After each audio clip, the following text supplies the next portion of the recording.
అస్సలాము అలైకుం వరహమతుల్లాహి వబర్కాతుహు. అల్లా సుబ్హానహు తాలా ఇలా ఆదేశిస్తున్నాడు.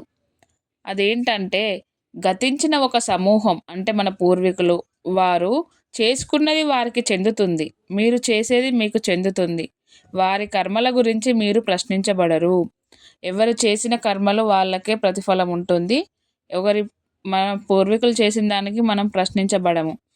మీ పూర్వీకుల్లోని ప్రవక్తల మహనీయుల ఘనకార్యాలను చెప్పుకొని మురిసిపోవడం వల్ల ప్రయోజనం ఏమీ లేదు.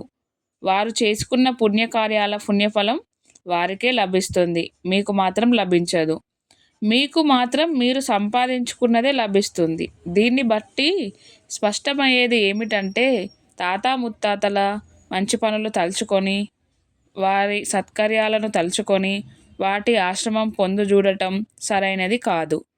విశ్వాసం, సత్కార్యాలు ఇవి రెండు చాలా ముఖ్యం ఒక వ్యక్తికి.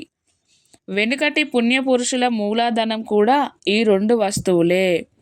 ప్రళయ దినం వరకు రాబోయే తరాల మోక్షం కూడా ఈ రెండింటితోనే ముడిపడి ఉంది. మనం తరచుగా వింటూనే ఉంటాం, మేము ముస్లింలము అని, మేము అహ్లే హదీస్లమని గొప్పలు చెప్పుకుంటూ తిరిగే వారికి ఇది ఒక హెచ్చరిక లాంటిది. నేడు ముస్లిం సమాజం మన ప్రియ ప్రవక్త ముహమ్మద్ సల్లల్లాహు అలైహి వసల్లం గారు నరకాగ్ని నుండి ముస్లింలందరినీ కాపాడుకుంటారనే భావన చాలా మందిలో ఉంది. ఈ భావన ఈ ఆయతులకు వ్యతిరేకమైనది. కేవలం మనం మన విశ్వాసము మరియు సత్కార్యాలపైననే ఆధారపడమని ఇస్లాం మనకి నేర్పుతుంది.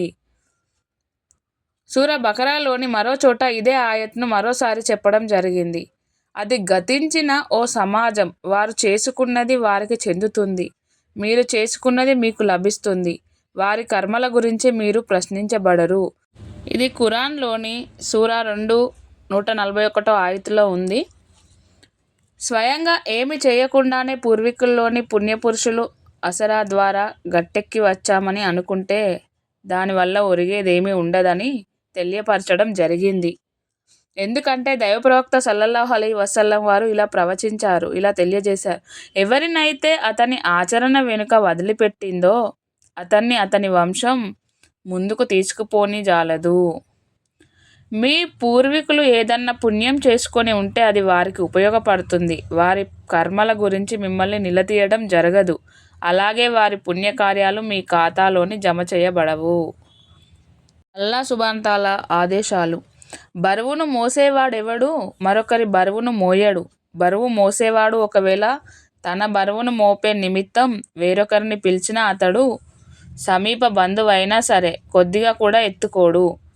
ఓ ప్రవక్త, చూడకపోయినా తమ ప్రభువును భయపడే వారిని, నమాజులను నెలకొల్పే వారిని మాత్రమే నువ్వు సావధానపరచగలవు. ఎవడు పరిశుద్ధుడైనా తన స్వయం కోసమే పరిశుద్ధుడవుతాడు. అల్లాహు వైపుకే మరలిపోవలసి ఉంది. ప్రతి మనిషి దేనికోసం పాటుపడతాడో అది మాత్రమే అతనికి లభిస్తుంది. అస్సలాము అలైకుం వరహమతుల్లాహి వబర్కాతుహు. నా ఛానల్ లైక్ చేయండి, షేర్ చేయండి, సబ్స్క్రైబ్ చేసుకోండి.